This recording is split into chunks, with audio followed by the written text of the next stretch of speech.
Chapitre 82, je vais négocier. 1. KRRRK. Victor poussa son dernier cri. La lumière de vie dans ses yeux grands ouverts, emplis de ressentiment, s'éteignit. Son corps, qui tremblait sporadiquement, cessa enfin tout mouvement. Bruit sourd. Guillain, qui avait tenu son épée profondément enfoncée dans Victor jusqu'à la toute fin, s'effondra au sol au moment où il fut sûr de la mort de Victor. Ouf.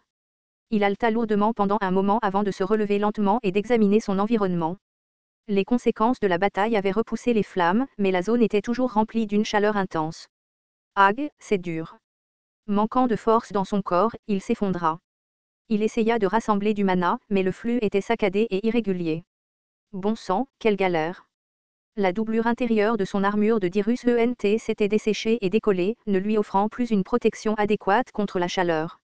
Guillain jeta son armure et força le mana restant dans son corps à bloquer autant de chaleur que possible. Dans son état actuel, porter l'armure ne ferait que l'alourdir et lui donner encore plus chaud. Il se leva en titubant et recommença à marcher. Mais alors qu'il regardait autour de lui, la zone était engloutie par les flammes de tous côtés. Je dois traverser tout ce feu? Les flammes vacillaient comme la langue d'un serpent, comme s'il essayait de le dévorer. À chaque pas qu'il faisait, il avait l'impression que tout son corps était tranché par une lame. Il avait perdu trop de sang, sa tête était légère. Un bruit sourd. Ses jambes cédèrent à nouveau et il retomba. Ah, ça me rend fou. Son corps était en ruine. Si seulement il pouvait traverser ces flammes, tout serait fini, mais aucune solution ne lui venait à l'esprit. À l'époque, quelqu'un serait déjà venu à mon secours.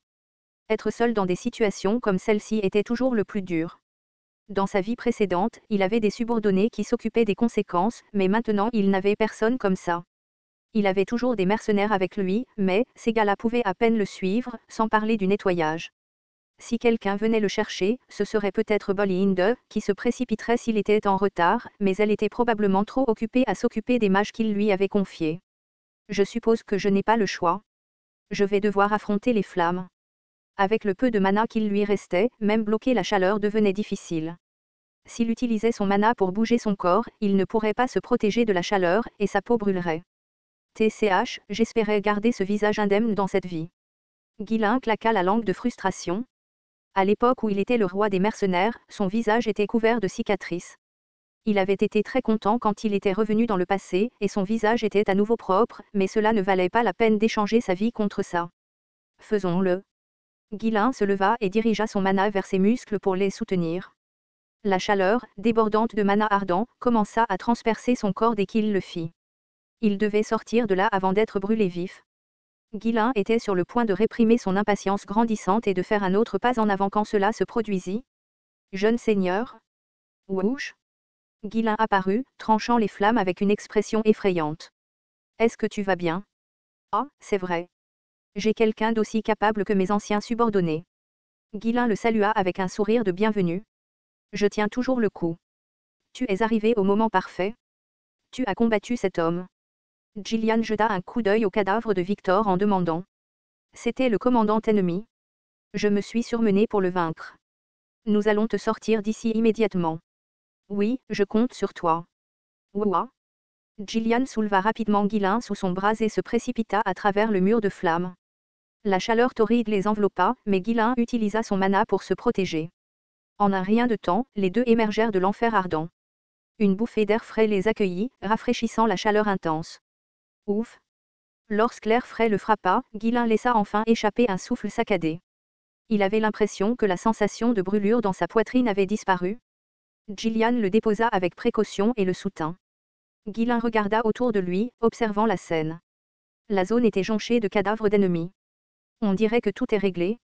Les mercenaires qui attendaient s'approchèrent et furent visiblement surpris en voyant Guillain. Patron? Pourquoi as-tu l'air d'avoir échappé de justesse à la mort? On s'est bien amusé pendant que tu te débattais ici. Rarara. Guillain rigola de leur plaisanterie, puis se tourna vers Gillian pour demander, et le comte d'Igald? Il s'est enfui très tôt. Il a un instinct aiguisé? C'est sûr. Il doit courir pour sauver sa vie. Les soldats ont essayé de fuir avec lui, mais nous en avons capturé et tué la plupart. Bien.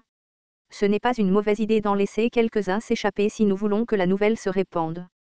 Nous avons presque terminé ici. À ce moment-là, un groupe de soldats à cheval apparut au loin, galopant vers eux. Jeune maître. Guilain. Jeune seigneur. Bolinde, Walter et Rendalf conduisaient les soldats à toute vitesse vers lui. Ils marchaient anxieusement de long en large lorsqu'ils virent Guilain se précipiter dans les flammes. Maintenant, ils avaient contourné le fort pour le rejoindre par la porte. Vous êtes enfin arrivés, les salua Guilain avec un sourire. Bien que ces paroles semblaient être un reproche pour leur retard, il n'y avait aucune réelle critique dans son ton. Après tout, ce n'était pas comme s'il aurait pu venir plus vite. Les flammes étaient impossibles à résister sans protection adéquate, il n'avait donc pas d'autre choix que de prendre le long chemin avec les soldats. En fait, s'il était arrivé plus tôt, cela aurait pu compliquer les choses. Si les forces ennemies qui attendaient à l'arrière avaient vu leurs soldats sortir du fort, elles auraient immédiatement pris la fuite. Bolinde descendit rapidement de cheval et se précipita vers Guilain, s'accrochant à lui pendant qu'elle l'examinait. « Jeune maître. Est-ce que tu vas bien? Regarde ton visage, il est brûlé. Pourquoi diable es-tu allé là-dedans? Je vais perdre la tête, je te jure. » À sa réprimande rapide, Guilain leva précipitamment une main pour la calmer. « Non, je vais bien. Vraiment, je vais bien. J'ai juste eu un peu trop chaud, c'est tout. » Bolinde, au bord des larmes, continua de le soutenir. « Guilain, est-ce que tu vas bien? Jeune seigneur? » Walter et Rendalf s'approchèrent également à la hâte. « Tout va bien. Vous avez tout bien fait, dit Guilain avec un sourire, ce qui poussa Walter à pousser un soupir de soulagement. Il s'était demandé à quoi pensait Guilain en courant ainsi vers le feu. En regardant l'armure des mercenaires qui se tenaient à proximité, il remarqua quelque chose collé dessus. Bien qu'il ne soit pas sûr de ce que c'était exactement, cela semblait les avoir aidés à se protéger des flammes dans une certaine mesure. Donc, il avait tout préparé à l'avance. Il était curieux de savoir comment un piège aussi énorme avait été tendu, mais ces questions pouvaient attendre que les conséquences de la guerre soient traitées. Pour l'instant, il était temps de célébrer la victoire. Walter marmonna pour lui-même, le visage empli d'émotion. Nous avons vraiment gagné? Cela avait été une situation désespérée, avec toutes les demandes d'aide refusées et aucun ravitaillement pour faire face à la force ennemie massive. Pourtant, à la fin, Ferdium était sorti victorieux. Walter regarda son fils. « Tu as gagné ?» Soudain, Guilain lui parut différent. Il avait coupé les approvisionnements de l'ennemi, détruit ses tours de siège, repoussé les attaques surprises et, finalement, utilisé un piège pour anéantir l'ennemi. Des hommes qui traitaient les vies comme des mouches, utilisant tous les moyens nécessaires pour atteindre leurs objectifs. Ceux qui ne craignaient pas la guerre vivaient au milieu de la folie brutale de la bataille. Une odeur similaire émanait de Guilain. Ses actions étaient incompréhensibles, dépassant les limites du bon sens. Il était si différent du fils que Walter pensait connaître. Cela le mettait mal à l'aise et mal à l'aise. Mais c'était Guilain qui avait protégé Ferdium. C'était un imbécile. Non, en fait, il était toujours un fauteur de troubles, désobéissant et égocentrique. Il n'y avait aucun signe de la dignité d'un noble en lui. Mais il était audacieux et capable. Qui oserait traiter Guilain de déchet maintenant? Son fils était le sauveur et le héros de cet endroit. Comme s'il essayait de cacher ses mains tremblantes, Walter embrassa lentement Guilain. « Tu as bien fait. Vraiment, tu as bien fait. C'est grâce à toi. Père ?»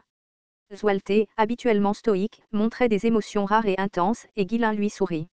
Incapable de contenir l'émotion qui montait du plus profond de lui-même, Rendalf leva haut son épée et cria d'une voix tonitruante. « Nous avons gagné. Victoire pour Ferdium. Wouah! Victoire. Nous avons gagné. » Les soldats qui les avaient suivis levèrent leurs armes, criant avec des visages pleins d'émotion. Ne voulant pas être laissés pour compte, les mercenaires élevèrent également la voix. « Nous l'avons fait.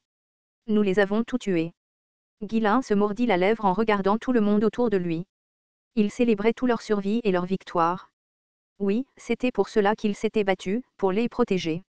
Cela avait été épuisant et épuisant. Dans les moments libres dont il disposait, il s'était consacré à l'entraînement, laissant peu de temps pour se reposer. Il y avait eu plus d'une fois où il avait juste envie d'abandonner et de se reposer. Mais quand il pensait à la façon dont son endurance permettait à ces gens de sourire maintenant, il réalisa qu'il pouvait endurer des épreuves comme celle-là autant de fois que nécessaire. Ouah! Les flammes commencèrent à s'éteindre, s'affaiblissant sensiblement à mesure que le feu s'éteignait. Alors que les flammes s'atténuaient, Walter ne put s'empêcher de sourire de joie. Retournons à la forteresse. Une fois que tout sera réglé, nous organiserons un banquet de victoire. Tout le monde autour d'eux continua à crier de joie, savourant leur triomphe. Walter, lui aussi, était incapable de cacher son sourire. Seul Guilain secoua la tête et parla froidement. « Nous devons immédiatement obtenir la reddition officielle du comte d'Igald. Eh bien, Rendalf peut partir demain et... Ce sera trop tard. Je pars tout de suite avec les mercenaires. Est-il vraiment nécessaire de se précipiter? La guerre est déjà finie. Non, plus nous lui donnons de temps, plus il va commencer à comploter. Nous devons agir vite, intervenir et exiger des réparations dans des conditions favorables. S'il parvient à demander la protection d'un autre seigneur, les conséquences seront bien plus compliquées. Tu as même pensé aussi loin, s'exclama Zwalte, surpris. Il n'y avait pas une seule faille dans le raisonnement de son fils. Si le comte d'Igald parvenait à se remettre seul des dégâts de la guerre ou recevait de l'aide de quelque part, il pourrait adopter une position passive concernant les réparations. Si cela se produisait, les négociations traîneraient sans fin, et il devait donc l'interrompre avant qu'il n'en ait l'occasion. Et si d'Igald s'enfuyait, même occuper ses terres serait inutile. Après tout, la justification de la guerre était le comte d'Igald, et s'il se réfugiait dans un autre domaine, cela ne ferait que rendre les choses plus difficiles. Il pense comme un commandant chevronné qui a traversé d'innombrables batailles. Zwalte était trop absorbé par la victoire miraculeuse pour considérer ces choses, mais Ghislain planifiait déjà la prochaine étape. Admirant le jugement rapide et calculé de son fils, Zwalte calma son excitation. Oui, tu as raison. Dans ce cas, Rendalf et moi allons partir tout de suite. Non, ça ne suffira pas. Vous devez tous les deux rassurer les gens et réorganiser rapidement le domaine. Nous avons peut-être gagné, mais nous avons réquisitionné trop de soldats et de ressources. L'économie du domaine est probablement en désordre. C'est vrai. Tout le monde doit avoir des difficultés. Assurez-vous de leur promettre une compensation et de les rassurer. Je vous donnerai des pierres runiques, pour qu'il n'y ait pas de pénurie de fonds. Oh, vraiment? Tu fourniras des pierres runiques? Les yeux de Zwalte s'illuminèrent comme si ce seul mot l'avait enchanté. Son fils, qui avait toujours été radin, offrait maintenant des pierres runiques de son propre chef. Son cœur battait si vite qu'il n'entendit presque rien d'autre de ce que disait Ghislain. Il ignorait toujours qu'une quantité de pierres runiques équivalente au budget du domaine sur plusieurs décennies avait déjà été consommée lors de la bataille précédente. Ghislain continua sur son ton ferme. Ensuite, je vais m'occuper des conditions de reddition et des réparations. Après cela, tu pourras intervenir pour négocier les détails. Oui, oui. Je vais le faire. Ressentant une intensité inexplicable de la part de son fils, Zwalte ne put qu'acquiescer. Après la guerre, la priorité était de calmer les gens du domaine et de le réorganiser. La guerre elle-même avait été justifiée sous prétexte de venger l'héritier, donc négocier les réparations prendrait sans doute un certain temps. Avec tant de tâches urgentes à accomplir, il était logique de laisser Ghislain s'occuper de la phase initiale de la gestion des réparations. Il lui suffisait d'obtenir les conditions de reddition et les conditions de base de l'indemnisation. Zwalte, ayant rassemblé ses pensées, demanda une fois de plus. Tu n'as pas l'air bien. Es-tu sûr de pouvoir gérer ça? Je peux gérer, répondit Ghislain. C'était un mensonge. Il avait l'impression qu'il pouvait s'effondrer à tout moment et dormir pendant des jours. Mais Ghislain n'avait pas l'intention de laisser passer cette opportunité. Jeune maître. Laisse ça au chevalier commandant. Supplia Bolinde. C'est vrai, je peux aller le retenir, ajouta Gillian. Cependant, Ghislain secoua la tête. Non, j'y vais. Il semblait que sa capacité de récupération surnaturelle avait repris, et après un bref repos, il se sentit quelque peu capable de bouger. Tout le monde, monté. Ghislain et les mercenaires prirent les chevaux sur lesquels les forces de Ferdium étaient arrivées. Amenez les patrouilles de la forêt des bêtes avec nous. Scaovan et Ricardo écarquillèrent les yeux de surprise lorsque Ghislain se tourna vers Zwalte et expliqua. Je laisserai les patrouilles derrière moi pour surveiller le comte d'Igald pendant les négociations, en m'assurant qu'il ne tente rien. Très bien. Une fois le domaine réglé, j'enverrai des troupes de renfort, acquissa Zwalte. Les patrouilles, qui avaient hésité au début, montèrent à cheval après avoir reçu la permission de leur seigneur. Avant que Ghislain ne parte, Zwalte reprit la parole avec prudence. Bien que nous ayons mené une guerre à cause de malentendus, le comte d'Igald est toujours un noble qui a juré fidélité à la famille royale et qui est notre allié de longue date. Maintenant que la bataille est terminée, traitez-le avec le respect qui lui est dû.